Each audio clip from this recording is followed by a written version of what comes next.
Dad's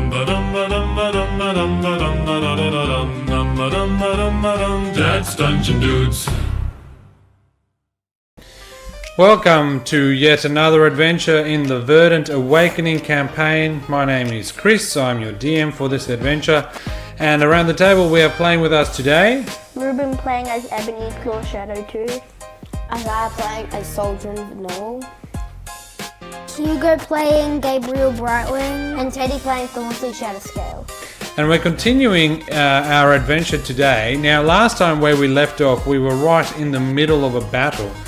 Now, what had happened is that our adventurers set off from their home in the Radiant Citadel, and their portal to the Sapphire world got abducted and stolen. And so when they emerged from the opposite side, they were not where they thought they were going to be. Instead, they found themselves inside a giant glass dome with a massive fish-like creature on the outside. His eyeballs were the size of massive globes, and what ensued was a battle against these protector clockwork spiders within this giant dome. And so where we're jumping in today, there are only 2 of the spiders left. There used to be 4 of them, and so there's a giant spider that had already been defeated, and then 2 minor spiders that were left. And so we pick up the action right now. It is in fact Ebonyclaw's turn as far as we can remember, and he is about to take his action. So here we are in battle, and Ebonyclaw, what do you want to do? I'm not really sure. Let me just check my spells. I will not do Shatter 3rd level. Cloud of Daggers 1st level, and it always hits. And on what are you casting that? Spider at Hugo. At Gabriel's side, so down the bottom. Yeah. What is the radius of Cloud of Daggers? It's 60, range is 60 feet, but its area is 5 feet. Oh, so it's just on the actual square of the game itself. Alright, so roll an attack dice for me and tell me what the damage is. 12. Alright, so tell us how it's done. So, unlike you... No, I just chuck my daggers up into the air, and then they come into a passing cloud that's nearby, even though there shouldn't be any clouds. And then the cloud, I suddenly controlled the cloud because of my daggers, and then I control it and make it fly into the spider. And so as the Cloud of Daggers twirls around, it chops the spider up into 1,000 little pieces, and it falls to the ground absolutely dead. Now, next turn we have... any movement, or are you happy to stay where you are?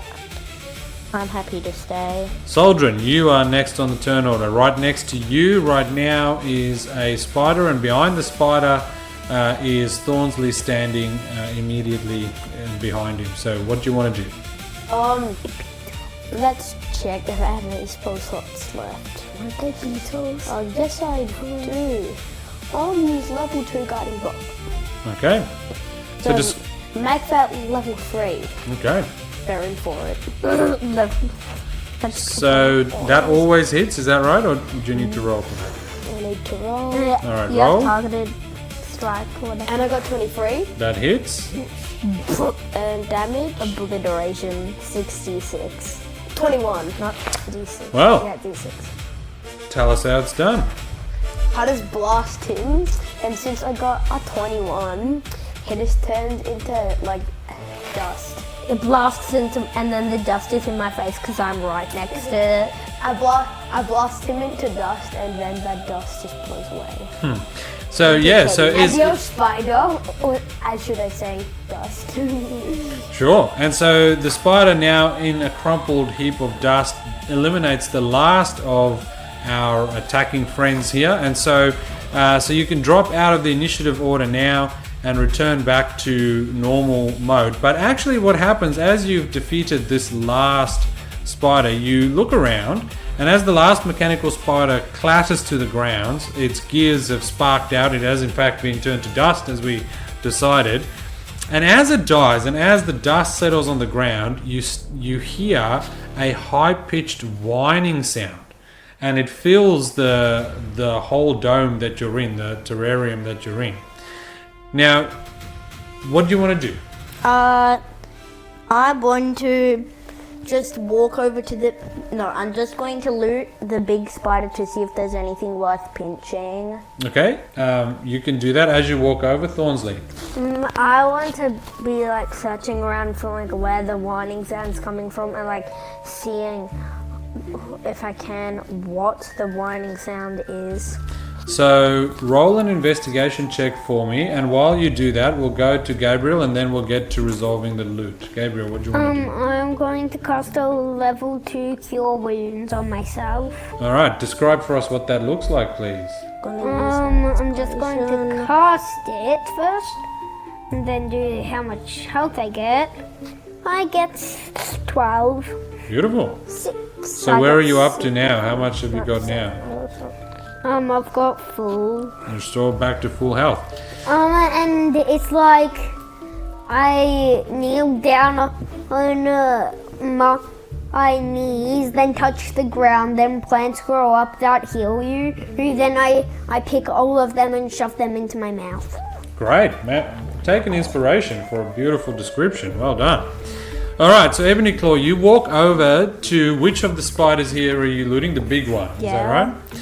So you walk over to the big spider, and inside you see, roll an investigation check for me, please. Investigation, let me see. Oh, I've only got +3, 15. So now I need you to roll a d6 for me, please. So that succeeds, by the way. The investigation succeeds. Good. D6. 6. So you pick up 6 sapphire shards, which are, now these are rare components that can be given to Lyra at the enchanting atelier back at your home that can craft some permanent upgrades to some of your stuff. So add it to your inventory so that we can remember. And it's my stuff. Wait, Saldrin. what are they called? They are called sapphire carapace shards. Where did he get those things? By looting the big giant spider. Can I also loot it? It's Saldrin's turn. No, it's empty now. Oh. Can I go loot some? How do you spell sapphire? Yeah, you can. Which one do you want to tackle? You can't loot the dusty one because it's made into dust. So all you can pick up is dust. What about there's 2 other spiders to loot. Which one do you want? I'll loot whatever one. Okay, so looting the one closest to you, I'd like for you to roll a investigation check for me, Can please. I also? Skills investigation. Oh, can I sell the sapphire shards? Free. So you look around through that spider, and as you look around it, your fingers kind of trace around and look through, and as you do so, you want to use an inspiration? Nah. Okay.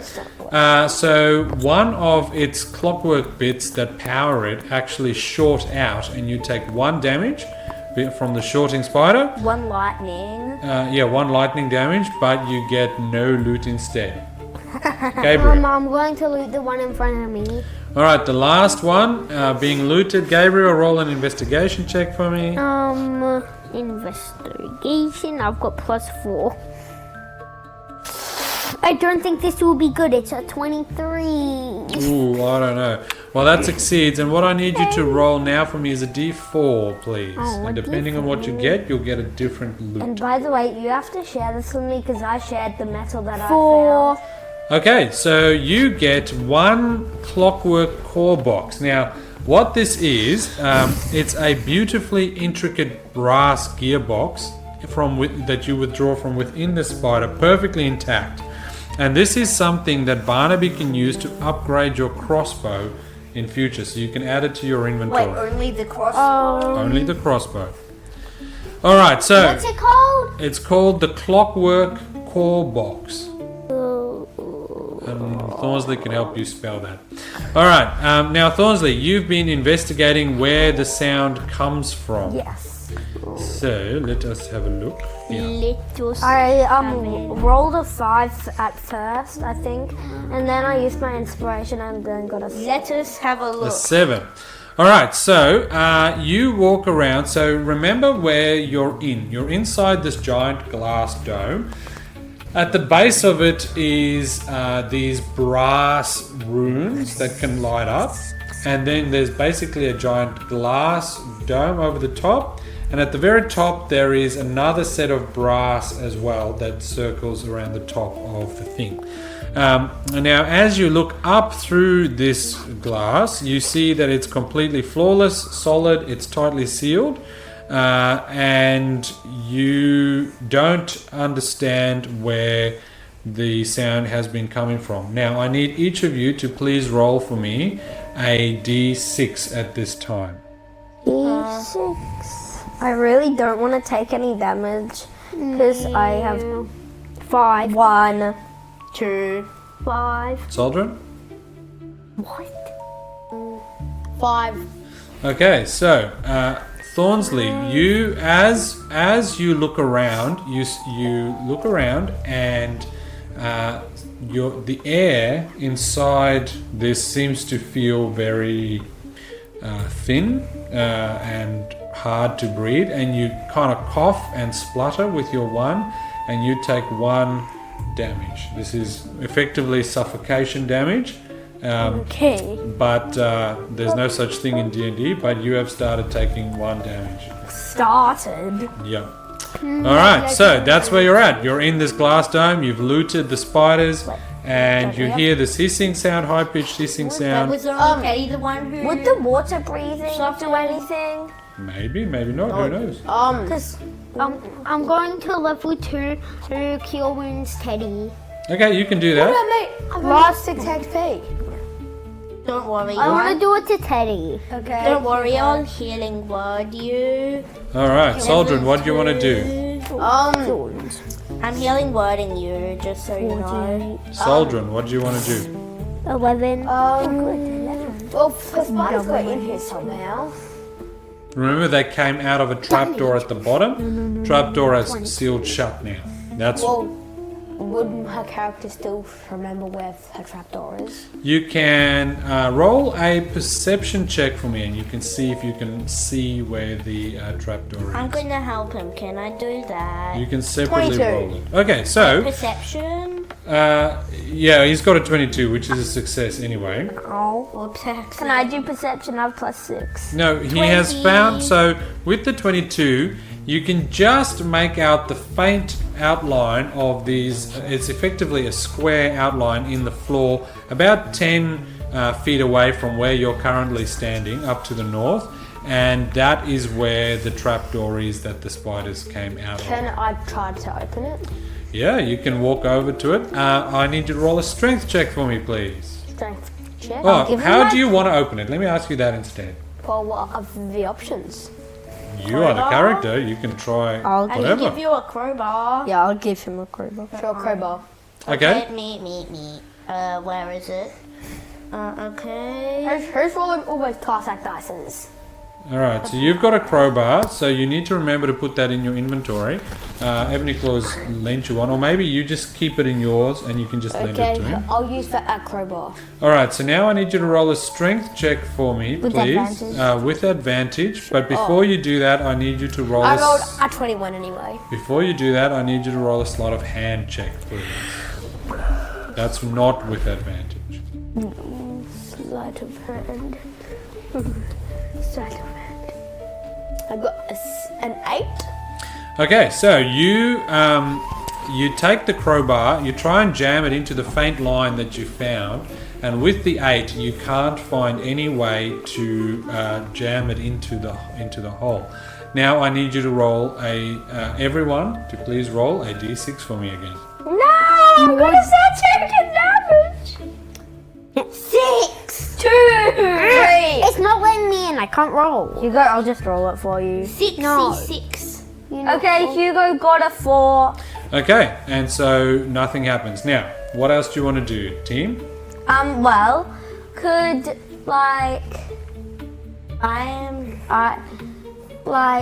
would I be able to, with my crowbar, try to pry off one of the legs of the spider? Yeah, you can do that. What do you want to do with that? Would I be able, so with those copper things, copper or bronze looking things, would I be able to throw that leg at them? At who? At what? the copper rings, if I can. Oh, up the very top? Yeah. Yes, do And that. I'm going to empower it with Gust of wind. no. Well, that would be cool, but I'm gonna do firebolt. Empower Okay, it so with describe for us what this would look like. So let's just assume that you've succeeded at prying off one of the legs. Yeah. You pull, yank, it comes off. You now have a copper or a spider leg. Describe for us what an empowered spider leg being thrown at the top brass ring and the thing looks like. Well, I'm going to I try my hardest to throw it, and then my firebolt comes maybe 5 seconds after that, and then they just collide. Yeah, they just collide, and then they go into this ascending spiral, and then I try to hit the ring, by using the firebolt, guiding it to it. Beautiful. I draw- You can have an inspiration for that. Now I need you to roll an attack roll, please. Ooh, okay, +6. It's gonna be maybe a non-natural 20. Okay, so now I need you to roll a damage roll for me, please. Ooh, 2d10. That would be 18. Wowzers. Okay, so your spider leg empowered by your firebolt, which I can't believe is 2d10 of damage, hits the ring, and it creates basically a little hole inside where the brass is. And so as it does so, there is a crack that forms running down the side of the globe and running up from the one side. Remember how the dome is got a brass ring at the bottom, then glass, brass ring at the top, and then another little dome on top of that connects the glass around. So it cracks through the glass ring at the top, and one single giant crack runs down the side of the glass. And that's what happens with that. Now, I need you all to roll a d6 for me, please. Again? Oh, now I And can then I roll roll a 3, imagine. I roll Okay, a I rolled a 6. 2. 6. All right, so all three of you who rolled a 2 take 2 damage now as the air within this becomes even thinner. With the hole above the roof that Thornsley has made inside the top brass ring, that is starting to get a little bit better, but you are still coughing and spluttering from With the lack of water air. breathing guys, that I cast. Can somebody please help me, because I'm only on 4 HP. All right, Okay. Ebonyclaw. I will do 2 things. Number 1, healing word level 2 Saldrin. Thank you. So I'll cure wounds, 4 plus soldier 3. level 1. So take away a 13. level 2 spell So as well. 13. Where is it? Healing word. And then I will. Wait, is the crack just a crack, or is it open so I could walk or? It's currently shuffle just through? a crack. Oh, then I'm going to hit it with. Let me see. Cloud of Daggers level 3. Wait, I'm going to. How far up is it, Dad? So there is a crack up the top that is on both sides of the dome. It's about 60 feet above you, and then the crack that's running down the side is just a single crack that runs down the side of the wall, I can and you can walk to it. It's within 30 feet. Okay, I'll do that. I'll do the bottom one. Then I'm So, going to shoot. Cloud of Daggers level 2. No, level 3 cast. Level 3, that's. Okay. All right, do a roll of damage for me, please. How much damage is that? 10. Only 10 of it. A 1, a 1, a 3, a 3, and a 1. That's terrible. for a A level 1, spread. a 1, a 3, and a 3. So as the cloud of daggers descends onto this crack, and the daggers just hit it, ting, ting, ting, ting, ting, the gap, well, the crack in the wall starts spidering out the bottom of the dome, and it spreads about halfway across the bottom half of the dome, but no extra holes have been added. Gabriel. I'm going to try and infuse a poison spray with a crossbow bolt. Alright, so I need you to roll an Arcana check for me first, please. Can I assist him? No, this has to be him. I've got, I'll tell you when you can assist someone. I've got +8 on Arcana. You have So plus what 1. he's rolling for is his own skill at infusing his 13. ball. Okay, and now what do you want to do with that? I'm shooting the crossbow, then doing the poison spray. Okay, so that's fine. Roll an attack, Crossbow is 7. and then poison spray attack. It is 4. Okay, so your crossbow bolt that you shoot, you aim it at the wall, at the crack in the wall, and you, as you do so, you take a giant sneeze from some dust, and it completely misses. Yeah, that's right. It completely misses the wall. It actually ricochets off the top brass ring, and then just falls meaninglessly to the floor. On my head. The poison spray does, given that you've tried to infuse that arrow with it, does nothing. Saldrin. Lightning bolt. That crack, right? Can I mace it? Sure can, why not? You can try it. Macy. So you walk up to the glass and describe for us what you do with your mace. How do you mace it, as you say? Macy. My mace. Well, I just go whack. Sure. Roll a attack roll for me, please. Should I hit DC? Yeah. I got a 21. So clearly you hit the wall, and now do a damage for me, please. 4. So as you hit the wall, what happens with your mace? Remind me what your mace is. It's just a standard mace, isn't it? No, I think it's a special. No, it's not. That It's was a a standard mace. So as you go to strike with all your strength, you actually hit the wall, and what you see in front of you is it's like a pool of water, but in the glass. And it ripples out as you hit the wall, and you hear like a gong sound, but nothing actually happens to the glass. Can I try with guarding bolt? We'll go to Thornsley first. Well, I'm going to try to make the most about the situation and grab all the spider legs of all the spiders and just pocket them to see if they're any use later. Or just Okay. continually throw them. So you Just roll keep throwing them. Yeah. roll a, so 1, 2, 3 spiders left. Roll a d10 for me, please. Ooh, D10.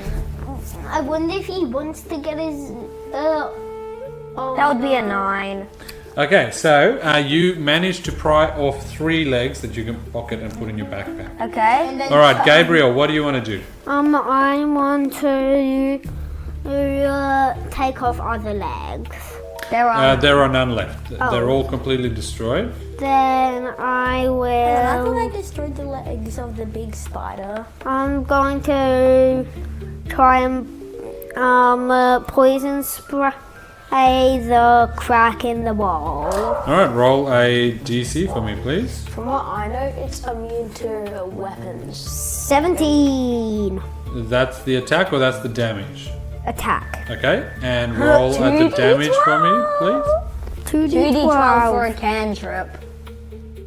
I don't think that's much. It's 16. 16. All right, so as you watch the poison spray, the poison seeps into the various cracks you can see. And as it does so, you see the crack that has appeared at this bottom half of the dome spread all the way around. It is still up, the wall is still in the way, but it is cracked all the way through. All right, Thornsley. Well, would I like? Is there anything else to salvage from the spiders? No. Okay. Well, I'm just gonna pick up like the remains of just like one small spider and just throw it at the wall, but infusing it with poison spray. So I need you to roll for me an Arcana check first. Oh, good. +6. And No, it- +7. Will +7. be 18. Oh, I'm not sure, but would a 19 hit? Oof, only just. All right. So you hit the wall with whatever's left, and as you do so, the entire thing comes crashing down. Now, what happens next is that the bottom ring of this dome, which is the largest part of the glass wall, shatters into a million little pieces, and now the top brass ring and the glass that was above it comes dropping down, and I need you all to roll right on top of you, and it's falling down. Dexterity. So I need you all to roll a dexterity. We'll start with Saldrin first, please. Okay. Hooray. 6. Okay, and now Ebonyclaw. Squished on. Let me see. That one doesn't count. 7. Thornsley.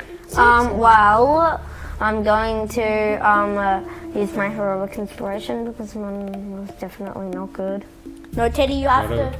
You don't. Smoke them if you've got them. Oh, okay, 4. Can't I use the And one? I got You can use his inspiration if you want. So you rolled 4, and then was got- that after your inspiration? Yeah, that was after my inspiration. All right, good. And finally, Gabriel. I'm going to use my inspiration because I got a 10.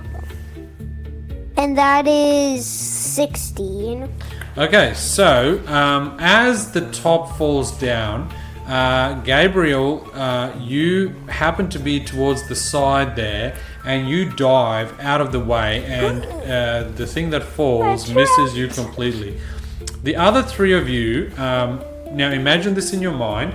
You've got the brass ring at the bottom, and then there's a little dome over the top which has a crack in it, and that falls over the top of the 3 of you, and you 3 remain trapped within now the secondary dome, if you like, but Gabriel is safe outside. Do we take Now, any damage? no, luckily you don't. However, you now have only. I need the 3 of you to roll for initiative, please. Oh, you what have me? 3 turns. Sorry, no, you've only got 2 turns to escape this before you run out of air. 18. Okay, so 18 for Saldrin, 6 for you. Not 20 plus 2, 22. Okay, so the order will be Thornsley, Saldrin, and then Ebonyclaw. 2 turns each, or just? So it'll be 2 rounds in total to get through until you You start. can just Are we misty step out incapacitated? of there. No, you are perfectly fine. You're upright. The thing has fallen over the top of you, but there is no air within the little pocket that you've got. Ruben, you can just So there's no gap underneath? There's no gap underneath. you can just misty step, No, because Ruben. I have to see. Yeah, it's glass. So Is it glass? that has been what we've said the whole time. Okay, yes. I missed So you hang on. stepping No, it's not your turn. Yeah. In the meantime, as the 3 of you are stuck outside, something happens to Gabriel while he's outside. He's out. So the whole thing that has shattered so Gabriel, you're now on the outside of that. And what happens is that Gabriel, from the perspective of the 3 of you that are inside, as you look outside, Gabriel starts to grow, first into a sort of a giant shape, so he's maybe 12 foot in size, double his normal size.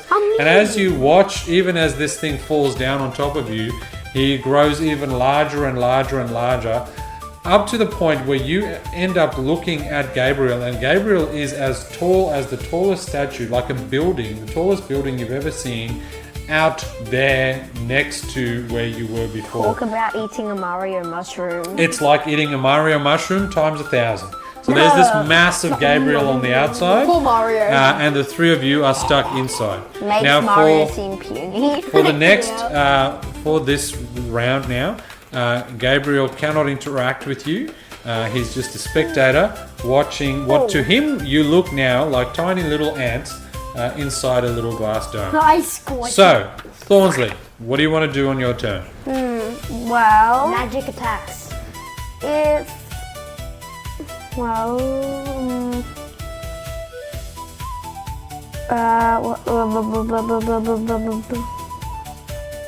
would I be able to do summon Fae?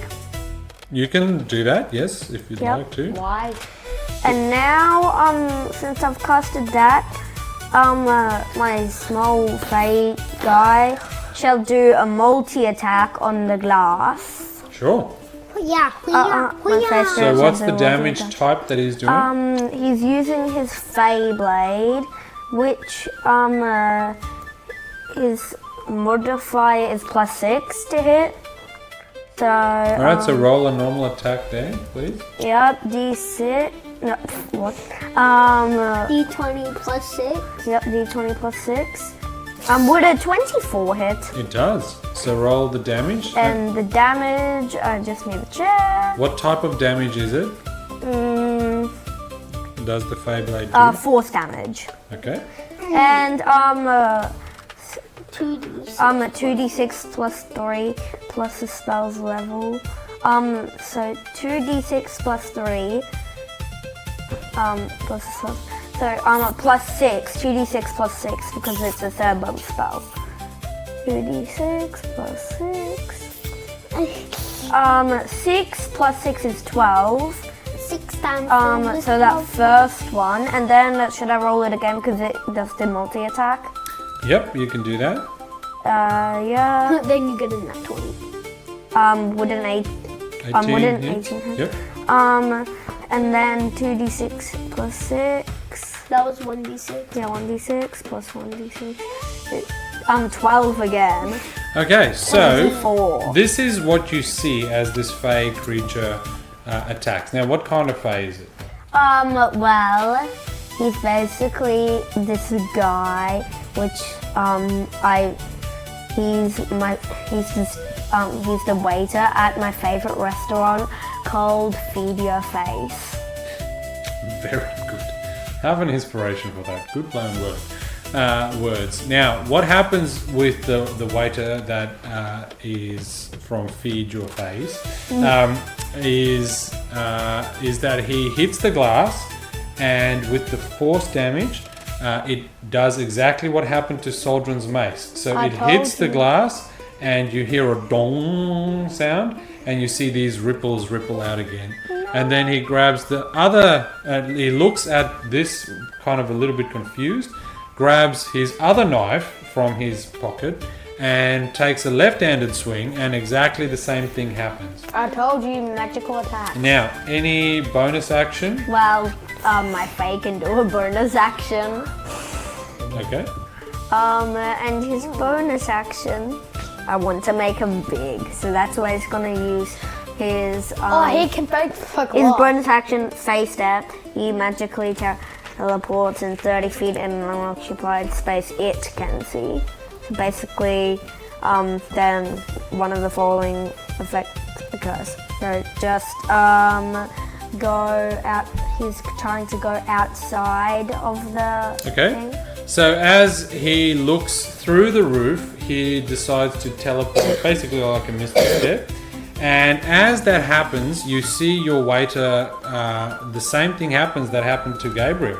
And he teleports out, and you see the Fae person being the size that you were, and all of a sudden he's twice the size, and then twice the size of that again, Then and he bigger said and he bigger and said bigger and food. bigger. And then he ends up standing right next to Gabriel. And he Then said one of the some effects food. is Grow bigger. there's either fuming, mirthful, or tricksy. And I might do how far away is the spirit from the You mean the Fae? the Fae from the fish? He would be within 5 feet of it. Okay, From good. his perspective, he is within 5 feet of it. I am going to do mirthful on the fish. What is And what does that do? Well, basically needs to do a spell save. Basically has to do a spell. it has to do a wisdom saving throw, and if it fails, it is charmed by you and the spirit for 1 minute. Okay, so the fish, from his perspective, is just a normal goldfish inside a bowl. That fish fails the save and is now charmed by your fate. Okay, that's All right, Saldrin. that's my phase bonus action. but Oh, sorry, it's not you still mine. have a bonus action. That's true. Fair enough.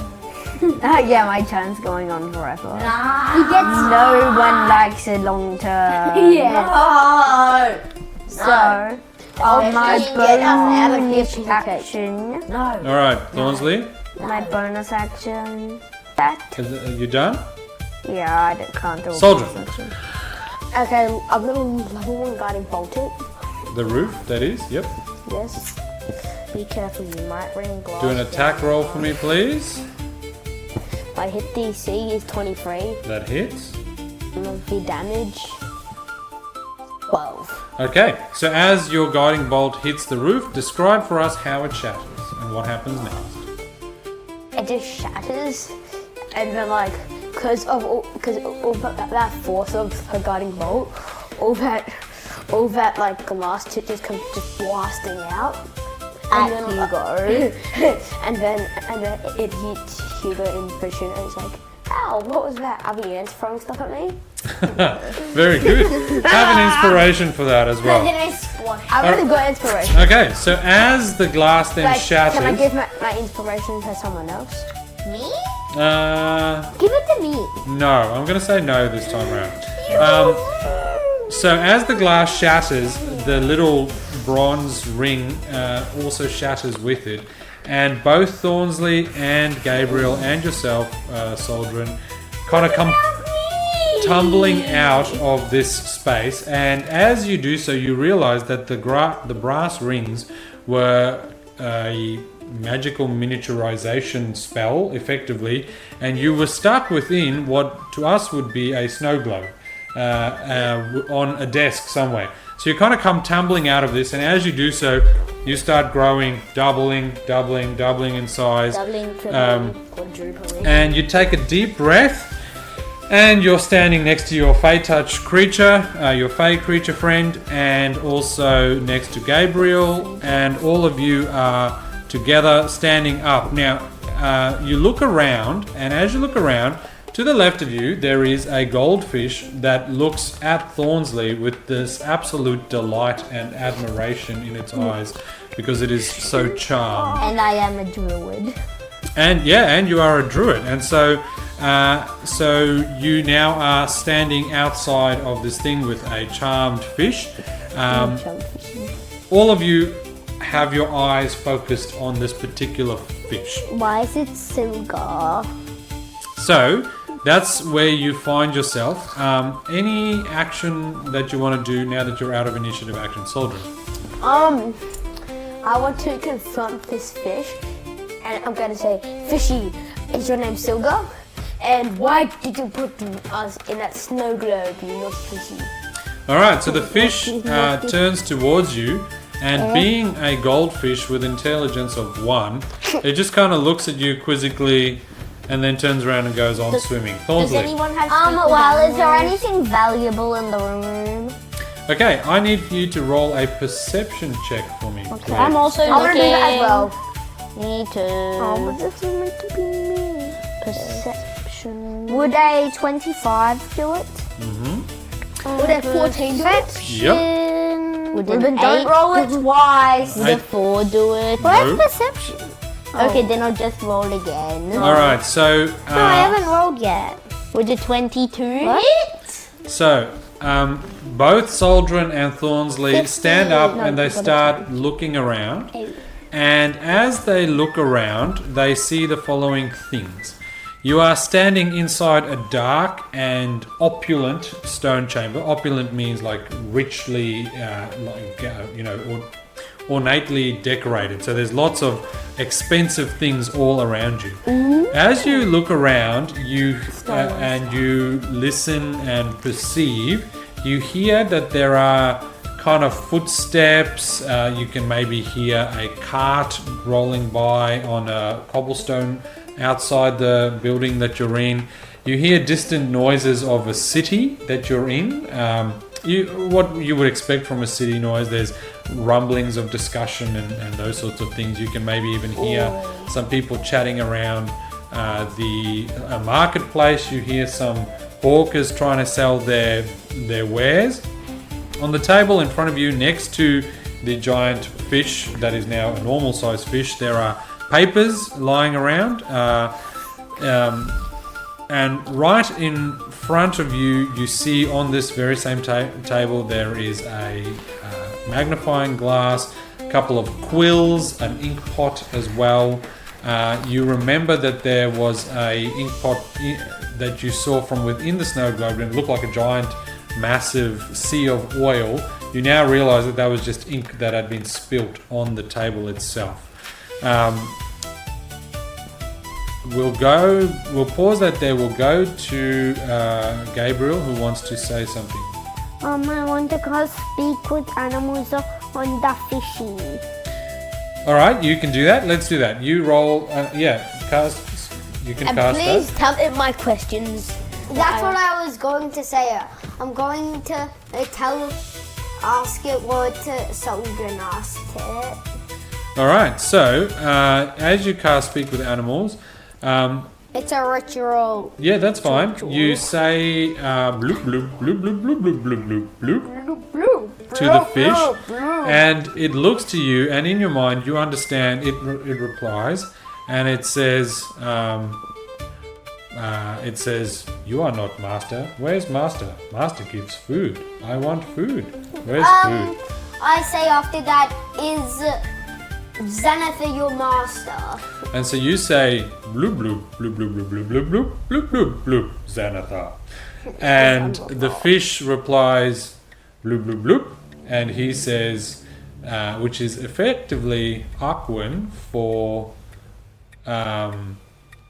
he starts talking and he makes kind of a yeah sound, and as he starts saying yeah, you hear this big crash behind you, and the four of you turn around, and you are staring at a giant central eye with stalks coming off it, looking directly at you with a kind of manic paranoia. It is Xanathar the Beholder. Isaiah could understand. I can speak to Xanathar. I've got deep speech. No, you have undercommon, but Xanathar can speak. Isaiah can speak primordial, so that means he could understand the Aquan. Yeah, but So as you behold the Beholder, he looks absolutely furious, and he says, "What have you done to Sylgar? nothing. What have you done to my special magic I globe?" was just speaking with him! I was just trying to give him food from Feed Your Face.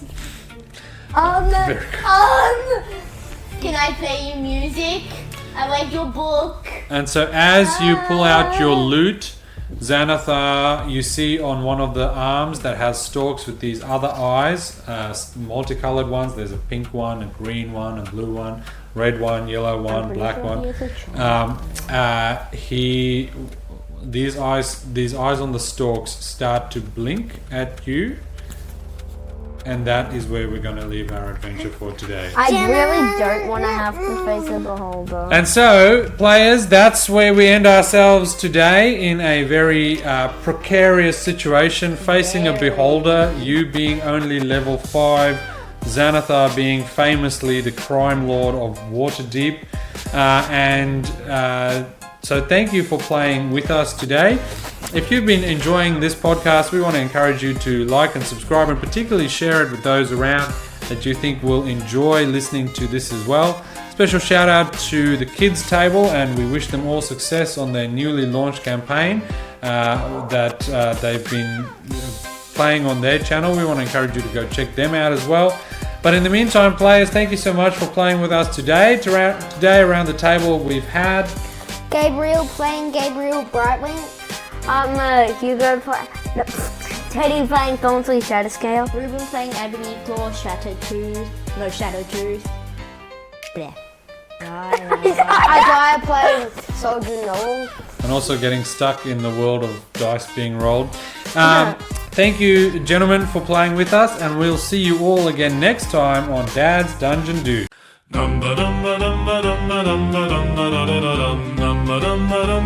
Dad's Dungeon Dudes.